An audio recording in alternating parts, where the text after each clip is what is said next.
Hey everybody, welcome back to Lindsey's Little Library.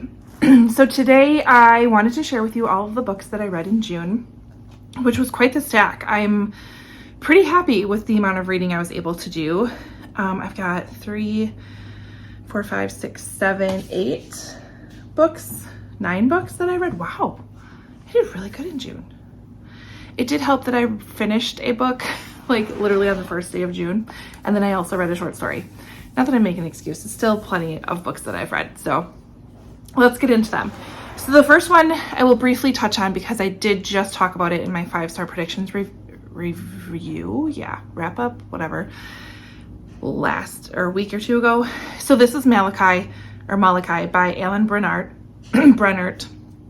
I gave this one 4 stars. It's a historical fiction that takes place late 1800s, and we are in Hawaii. We follow Rachel, she's 7, and we get to know her family a little bit, and she's going to school and she's loving life until she notices a rash forming on her leg, and it turns out that she has leprosy. And at that time, leprosy was treated pretty severely, so she is whisked away from her family, put into quarantine on an island with a number of other people who have leprosy. So this story really follows Rachel as she grows up in this camp and talks about found family and friendships and maintaining hope and dealing with grief. It's an all-around epic story.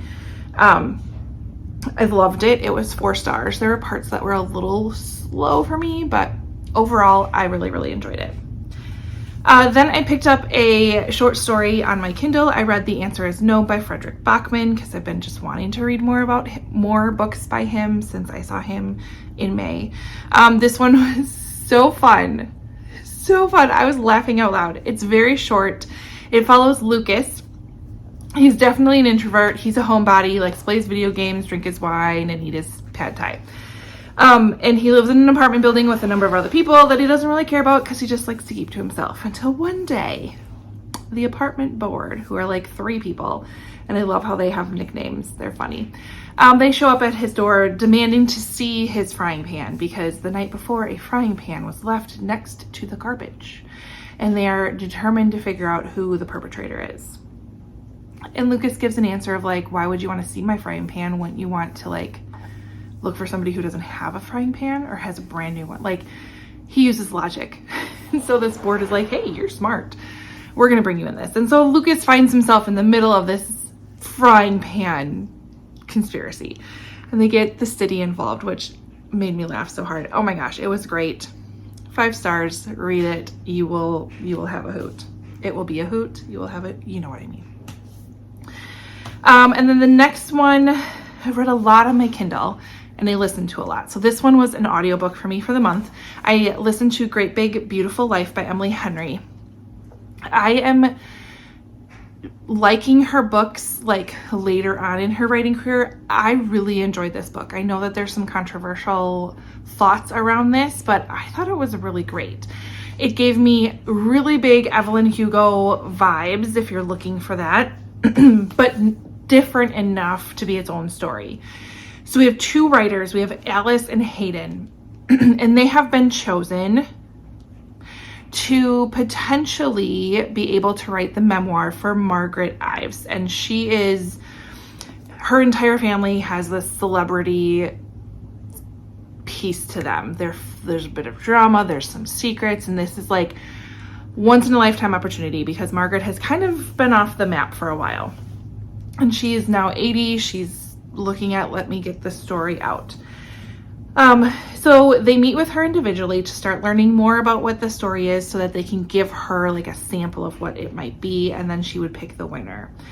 As this is happening, not only do Alice and Hayden make a connection with each other, but we learn that Margaret might not be playing fair. So I really enjoyed it. Like I said, I listened to it. I gave it 4 stars. This is like the month of 4 stars, by the way. I thought it was good. So take that for whatever it's worth. So then I kept going kind of on this romance train for book clubs. So I read One Golden Summer by Carly Fortune. This is her newest novel, and this is a companion novel with Just for the Summer. You don't have to have read it, but it does add a little bit more to the story because there's a character from that book that's now in this book. This follows another Alice, seemed to be the theme this month.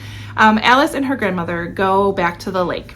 They've spent a number of summers at this specific lake, and Alice's grandmother, Nana, is recovering from knee surgery, I want to say. And so Alice is like, hey, let's get out of here. Let's go sit at the lake. Let's enjoy ourselves. So they decide to do that. And when they're back there, they meet another resident that's staying on the lake for the summer, Charlie. And when Charlie was 19, Alice took a photo of him from afar, and she kind of used that as her inspiration. And it led her into this career of photography. And so she kind of knows him, but not really. And they end up meeting and connecting. So we get not only this really fun relationship between Alice and her grandmother, we have Alice and kind of she's looking to get away for the summer as well. And then we have Charlie who gets involved, and it's all kinds of fun, and I really enjoyed it. And I gave this one 4 stars. Yes. Then I also read The Paradise Problem by Christina Lauren. This was a month full of summary reads. So this one follows Liam and Anna. So Liam and Anna got married when they were in college to take advantage of some student housing discounts for married couples. And that was it. That was the whole reason. So they did live together, but it was more roommates than anything, more friends than anything. They kind of knew where each other was headed in life, and they eventually kind of parted ways. Well, years later, Liam comes back into Anna's life. Anna's life has drastically changed from how she had pictured it at the time. She was going to go be a doctor, and now she is an artist and struggling a little bit at that. Liam shows up and basically is like, hey, Anna, so we're still married, and we're still married because I found this loophole in this trust document from my family that says if I'm married for 5 years, once that happens, I get full access to my trust. And my family is insisting on actually seeing you in person on a private island during my sister's wedding. Can you please help me out? And Anna's like, okay. So it's got that fake marriage trope. They go to the island and they end up getting to know each other even better than they did before. And of course, there's some sparks that fly. So I gave that one 4.5 stars. Really loved it. The banter is so great. It's so great. All right. Then after all of that lovey-dovey and drama-filled stuff, I needed something a little edgier. So I went to, I want to say Instagram or TikTok, I'm not sure, but I've been hearing a lot about Noelle Ely's new book, and it's called Such Quiet Girls.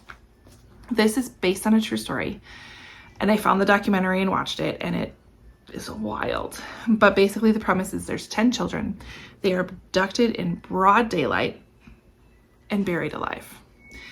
So with this book, you get 3 different points of view. You have Sage, who is on the bus with her sister. She's one of the children, but she's a little older. She ends up going to this like after school care with her sister. She doesn't love going, but her mom's kind of like, I need you to go. Oh, we also have her mom's perspective as well. And then we also have Jessica's perspective. She's the bus driver when all this has happened. And then we get the perspective of one of the kidnappers. And then obviously Sage's mom.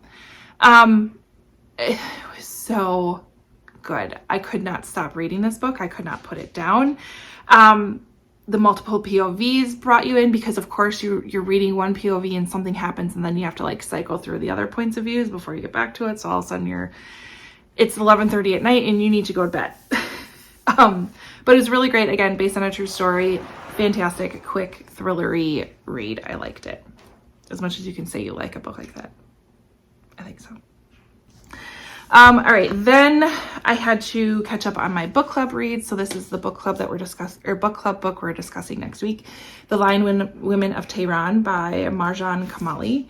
And I was actually reading this book while the issues in Iran were happening, so it was very interesting to see some correlations. So this one is historical, takes place in the 50s. We have 7-year-old Ellie, and she lives in pretty comfortable situation until her mother is basically forced to move out of their luxury home after the death of her father and move downtown, which is like not the best place to move. When she moves there, she ends up going to school and meeting a girl named Homa. And they end up creating this really, really great friendship that lasts throughout this book.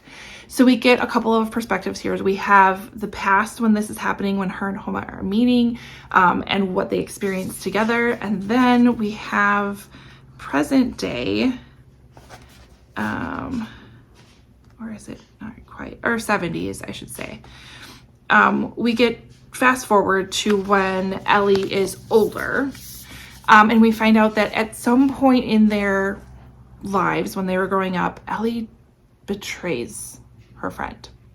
And so we don't know when it happens or what happens. So we're getting that kind of build up to that event. And then we have a future looking Ellie and her going and facing kind of what happened. So I really did enjoy it. I gave it, did I write it down? I gave 4 stars, shocker. Really, really liked it. The part I was missing was they mentioned like the hostage crisis. They mentioned a couple of other historical events when Saddam Hussein took over Iran. They mention all of this stuff, but just in like a sentence or two. And it doesn't really, like, it should affect the characters, and it didn't seem like it really did. I don't know. I was missing that more historical piece to it. But overall, really enjoyed it. Definitely want to read more books by her. I have her other book. I think it's Stationery Shop as well on my shelf. So I want to get to it. But I enjoyed it. I'm looking forward to book club because I want to hear what everybody else thinks about it too. All right, back to the Kindle. Kindle Unlimited had another book that I've been seeing places as kind of a nice thrillery summary read. And it's called Pike Island by Toni Wirt.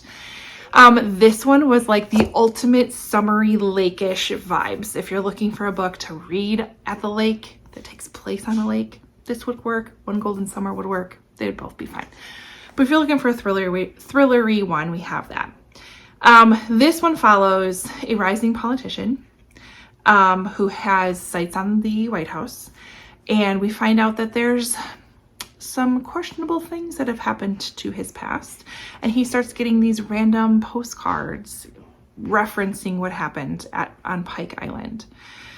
So then we go back in time, so we have dual timelines, and we follow him and his 3 buddies who all went to stay in one of the friends' family's cabin on this island for, I want to say like a week or a weekend in the summer.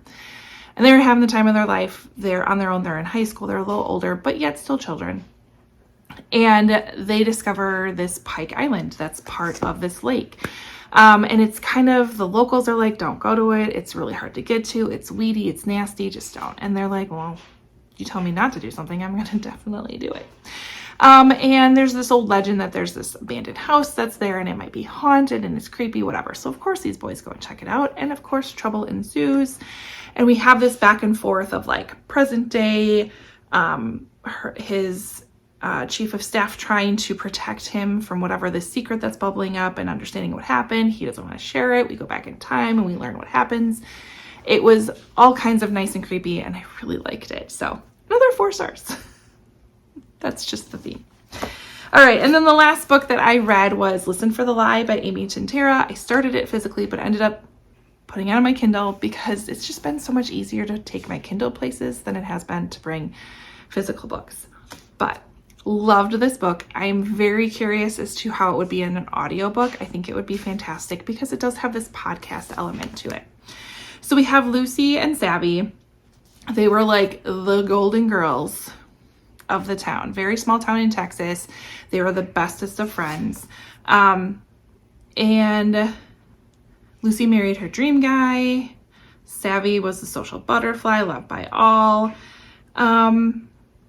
Until Lucy's found wandering the streets covered in her best friend Savvy's blood, and everyone thinks she's a murderer. It's been years since that happened. Lucy has no recollection of what happened that night.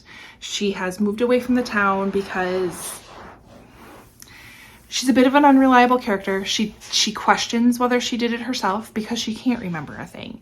And everyone in the town is convinced she did it. We are years later, and a podcaster comes to town determined to find the truth. Lucy ends up getting lured back by her grandma. That's another theme this month. We have some really great grandmothers.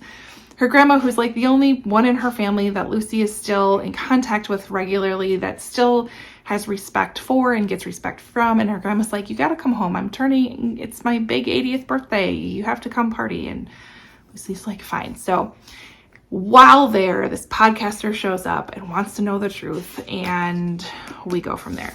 So we not only get the points of view from Lucy and, let's see, where's my other one?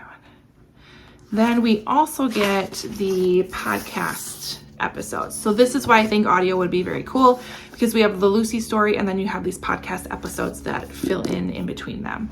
So really like this one. I gave it 4.5 stars. The only thing that I didn't like was there was a whole lot of adultery happening in this that I didn't think was really necessary. Like, I don't think anybody was innocent. It was all over the place. I'm like, that's a little bit of a stretch, but we went with it. I did still enjoy it, and would recommend it as long as you're okay with that theme, to read it, because it was still good. So those are all of the books I read in June. It's quite a bit. Currently reading nothing fantastic. I'm like a random one on my Kindle at the moment. So looking forward to kind of picking my next read. I don't even know what's on my TBR yet. I haven't thought about it, but stick around. I'll tell you what I'm reading. If you've read any of these and you want to chat about them below, or you want to know more about them, let me know. Otherwise, what was your favorite book you read in June? I would love to hear that in the comments, because I'll add those to my list. Otherwise, if there isn't anything else you can add something beachish, palm tree, sand bucket, drink with an umbrella emoji in it, just to say that you are here and to say hi. And I think that's all. So like, subscribe, and we will see you next time. Bye.